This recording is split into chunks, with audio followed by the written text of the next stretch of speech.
Stephen returned to his apartment early in the morning. He hadn't been home for 1.5 years, a huge period of time that changed his whole life. Stephen worked as a captain of long-distance navigation on a ship, a romantic profession he had dreamed of since childhood. No one could have imagined that the young boy from the orphanage would be able to realize his dream, but he did. He served in the army, joined the merchant navy, received a higher education, and sailed all the seas within and outside the country. The oceans and seas became his elements. In the breaks between voyages, Stephen fulfilled another dream. He bought a luxurious apartment in the city centre and a car. He also had a decent bank account. However, love was missing. No, he had enough female attention, but to meet the one and only, it didn't work out. And then one day, he saw her, thin, fragile and defenceless. She was crying in a restaurant, left there by some scoundrel who drank, ate, showered her with compliments, and then ran away, leaving her with a huge bill. Stephen paid for everything and took her home. Valerie told him about herself. She was finishing a pedagogical college, living in a dormitory, and was also an orphan. Stephen looked at her and realized that she was his dream. It also bribed him that she was also from the orphanage. That's how two lonely hearts met. And it didn't matter that she was almost 15 years younger than him. He wouldn't let her go. Stephen began to court her beautifully, and Valerie responded with reciprocity. They got married 1 year later, and Stephen was in 7th heaven with happiness. There were few guests at the wedding, only a few colleagues from Stephen's work and one of Valerie's girlfriends. Stephen was a little sad that there would be no relatives on either his or the bride's side at the wedding. His parents died in a car accident when he was only 1 year old, and no other relatives were found. That's how he grew up in an orphanage. Valerie told him that she was abandoned on the doorstep of an orphanage when she was a newborn, and her negligent mother was never found. Well, okay, but now they are together forever, and they will have a strong family. Valerie loved him and tried to be a good housewife. Not everything worked out for her, but Stephen just smiled. It's not so critical that she oversalted the soup or burnt his shirt. The main thing was that all his troubles retreated next to her. The only thing that upset him were his long trips.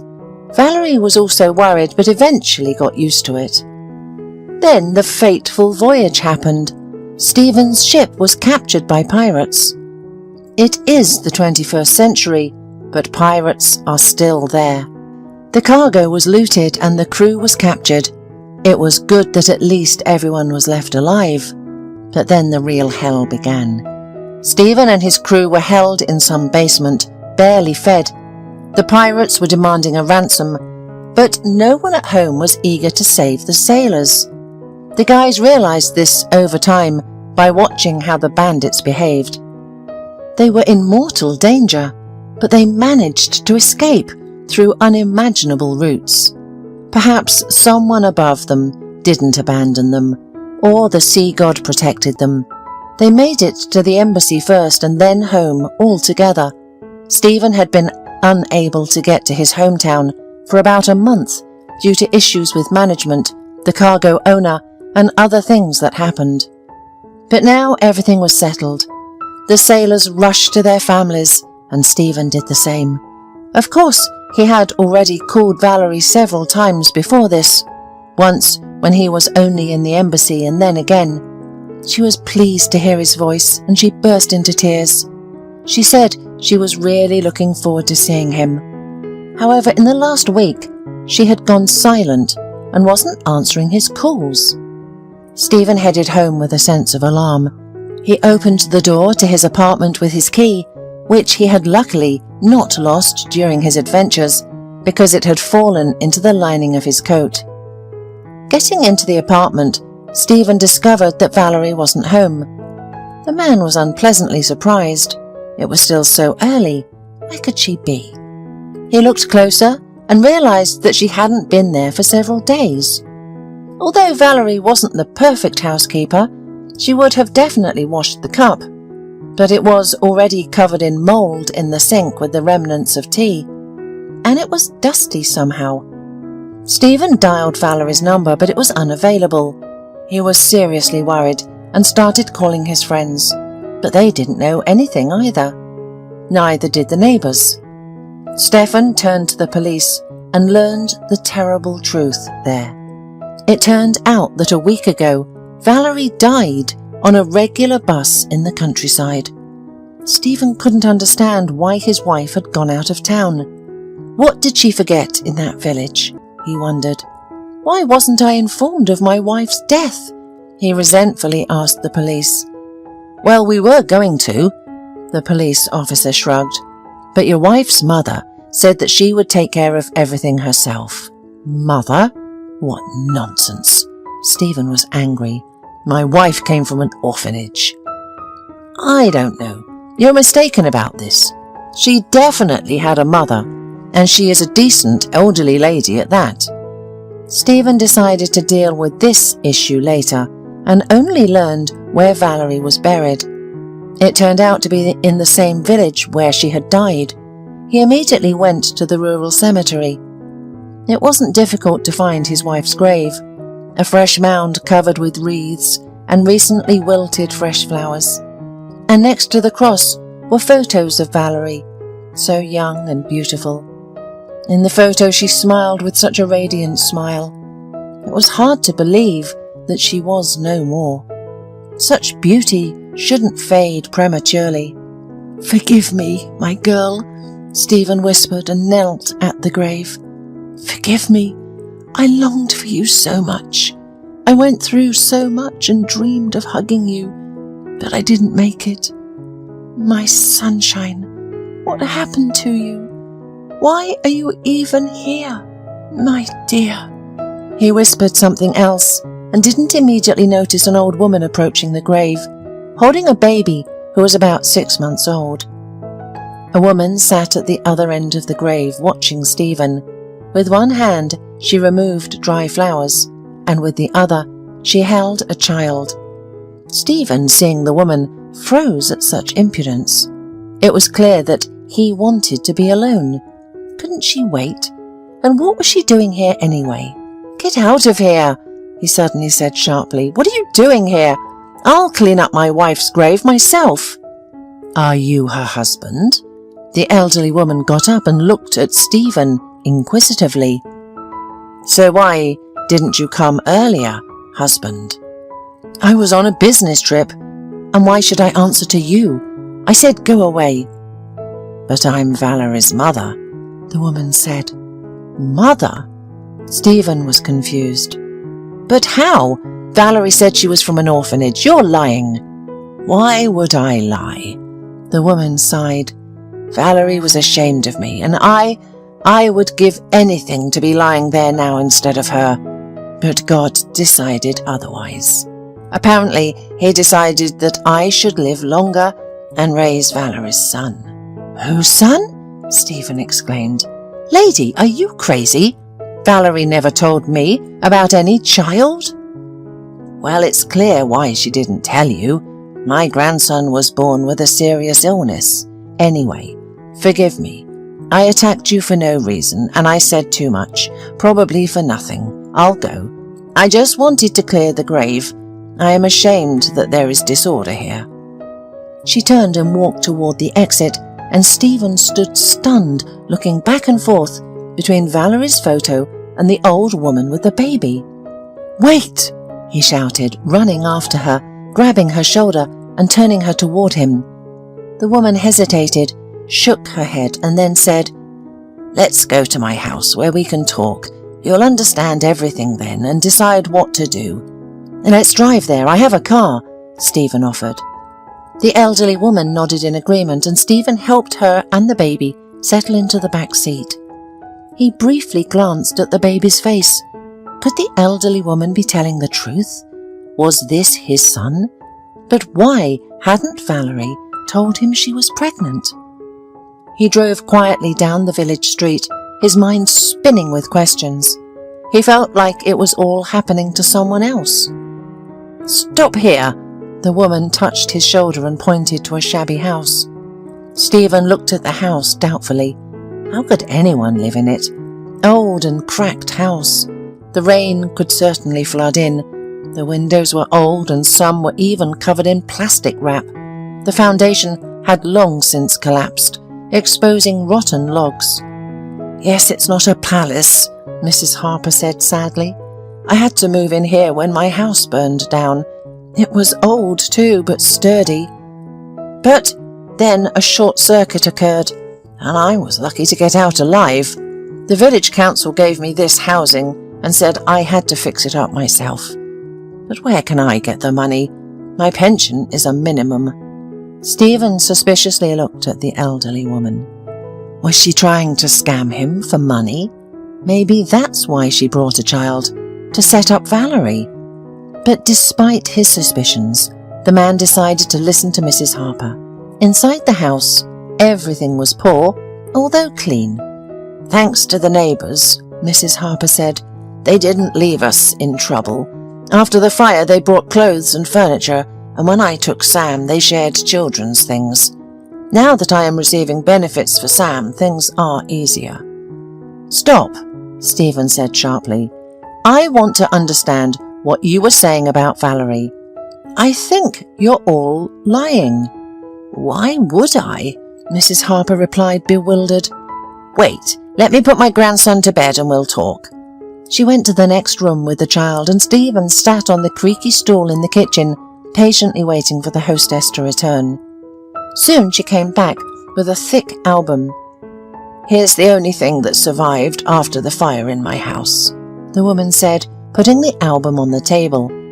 "I don't know why I grabbed it in a panic. No documents, no things, just this album. Apparently I knew it would come in handy. Look at it, maybe you'll recognize someone." Stephen opened the album. There was a young woman, somewhat resembling his Valerie, holding a little girl in a cute hat. Then an older girl sitting by the flower bed with a ball by the lake. Kindergarten group photos. Then there was the girl in school uniform, and then she got older and older in the photos. Stephen suddenly froze, staring at the next photo. It featured a young girl in a simple evening dress, curly hair down to her shoulders. She was smiling at the camera. She was very young, but Stephen could not fail to recognize her. It was Valerie. "This photo was taken at the prom," Mrs. Harper whispered, noticing Stephen's reaction. "It's the last one on the album. Valerie didn't send me any more photos." But how can that be? Stephen looked at the woman in confusion. "Valerie told me she didn't know her mother, that she grew up in an orphanage." "She made it all up, my dear," Mrs. Harper replied, wiping away a tear, and began to tell him everything as it was. Mrs. Harper gave birth to Valerie without a husband. She fell for a visiting construction worker, who then flew off in an unknown direction, leaving Mrs. Harper pregnant. At the time, Mrs. Harper was working in a farm canteen. She was almost 40 years old, with one unsuccessful marriage behind her. Her husband had blamed her for her infertility and left her for another woman a few years later. And then, such luck. She decided to forget about people's gossip and all the difficulties and raise the child on her own. Valerie grew up as a sweet, good girl, but something changed in her over the years. She began to snap at her mother more often, saying that they lived poorly. But where could Mrs. Harper find wealth? She didn't remarry, and who would she marry? In the village there were only a few lonely men, but Mrs. Harper didn't need them. They were either drunks or lazy. Why did she need more trouble? She just wanted to raise her daughter, and so she tried. She took on any job. In addition to the canteen, she worked on the farm in the winter and cleaned the floors at the local hotel. She dressed her daughter no worse than the others, but still, everyone in the village considered them poor. Over time, Valerie began to blame her mother for their financial situation. When she graduated, She immediately told Mrs. Harper to find the money for the college, and Mrs. Harper didn't mind. She even went to the bank for a loan, but she was denied the loan because her income was too small. "Why is that?" Valerie cried. "Look, Megan got into law school and her father has already paid a year in advance. Becky's parents helped her. They'll be studying at universities. And what's wrong with me? I was better in school than they were." "Well, don't worry so much, my dear, you'll get in," Mrs. Harper comforted her. "And don't compare yourself to Becky and Megan. One has a farmer father, the other has a chairman of the village council. Their incomes are incomparable to mine. Don't worry, you'll get into another school and you can find a part-time job, and this year we'll try to save as much as we can." "The one in the neighbouring district?" Valerie screamed. "Only idiots go there. I want to live in the city." "But it's not working yet, my dear." "It's not working for you, but it will for me. I'm leaving tomorrow." "How? How will you live? I won't let you." Mrs. Harper got up, but Valerie was unstoppable. In the morning she rushed by bus to the district centre, while Mrs. Harper ran to the canteen to make dough. Mrs. Harper tried to find Valerie, but to no avail, and then, in the winter, Becky, Valerie's former classmate, came and said that she had seen her friend with a man coming out of an expensive restaurant. Mrs. Harper found out exactly where it was and went to the city, hoping to catch up, talk and reason with her daughter. She saw Valerie that very evening. Her daughter was in an expensive fur coat, and a man twice her age was next to her. Mrs. Harper rushed to hug Valerie, but she recoiled. "Have you lost your mind? I don't know you," her daughter said, passing by. She went into the restaurant with her companion, and the guards didn't let Mrs. Harper in. From their conversation, she realized that Valerie was meeting rich men for money. Oh, she cried bitterly when she went to the station, and then she cried all the way. She'd lost her daughter. And in the spring, Valerie returned home. She apologized, swore to take responsibility. Only in the summer did she run away again, taking Mrs. Harper's small savings. She left a note. "Sorry, but I can't live in the village. I'll attend college in the city." And she did attend and study, but she hardly communicated with her mother. Mrs. Harper knew her daughter lived in a dormitory, but still hung out with wealthy men. And Valerie didn't want to see her, saying the poor mother just shames her. Then Mrs. Harper learned that Valerie had gotten married. She was thrilled that her husband was an honourable man, a sailor, Becky told her, who spoke with Valerie.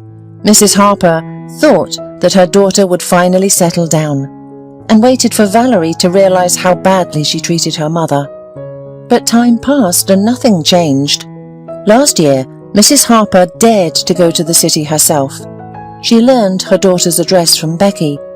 Her house burned down, and she thought her daughter would take her in. She saw Valerie at the entrance, and her heart warmed up. That's her blood.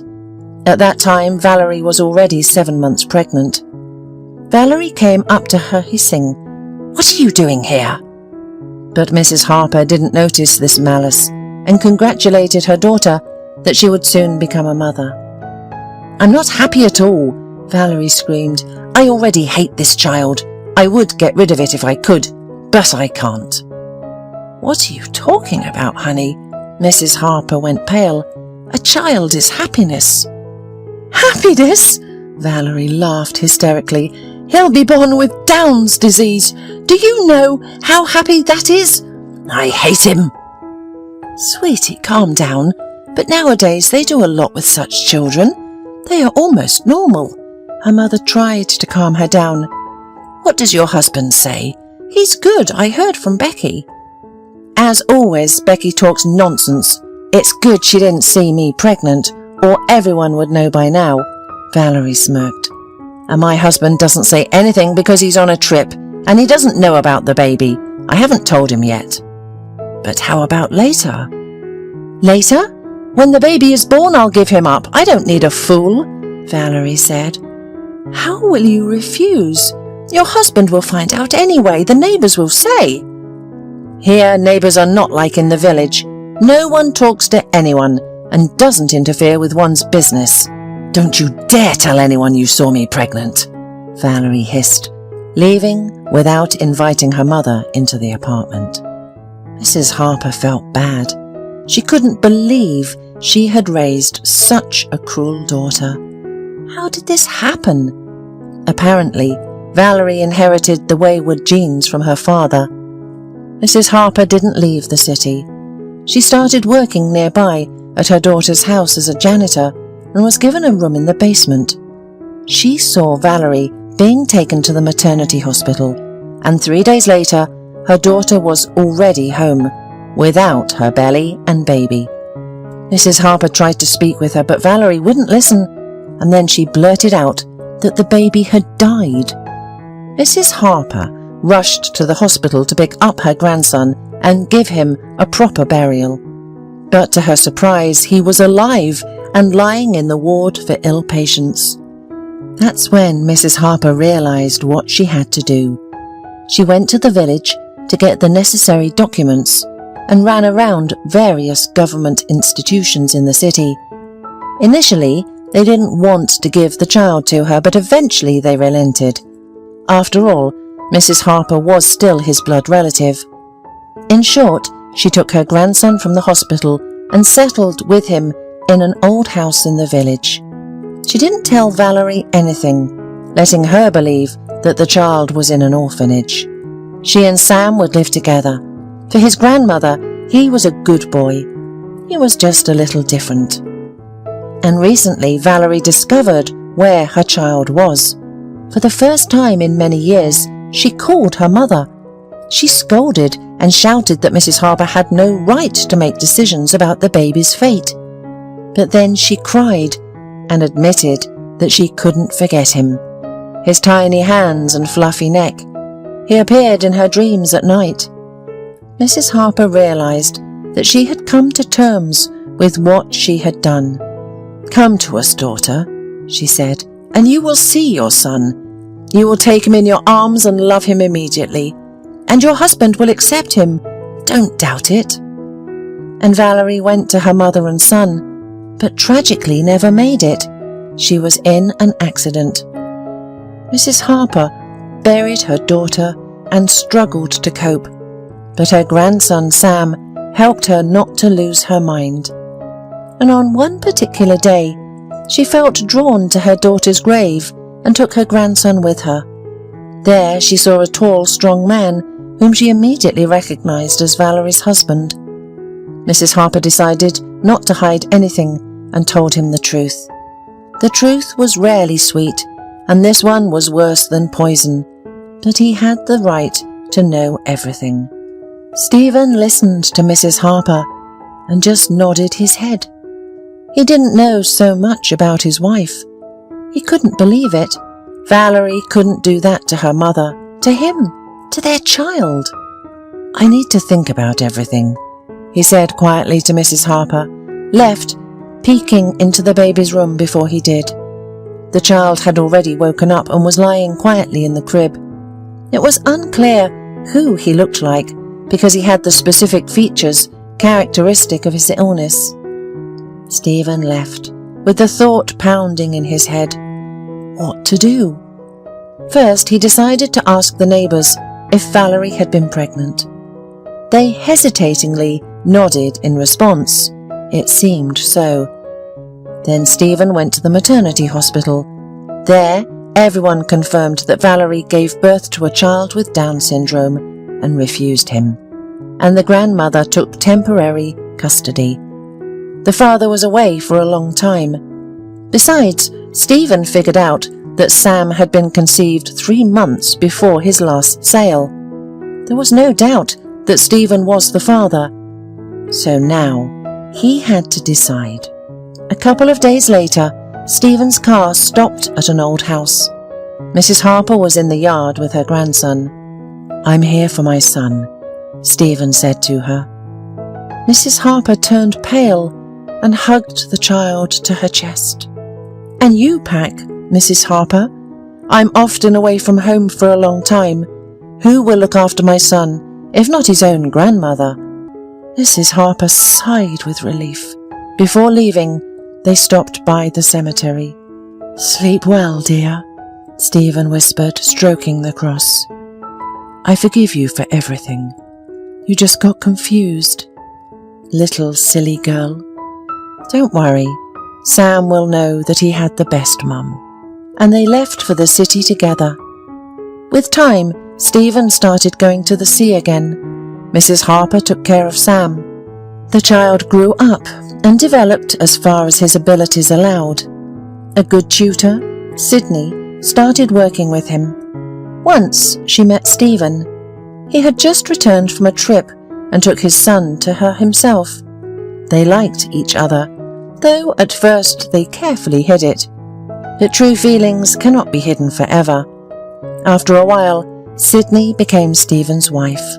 She found a common language with Mrs. Harper, and little Sam understood the main thing. He had a mum.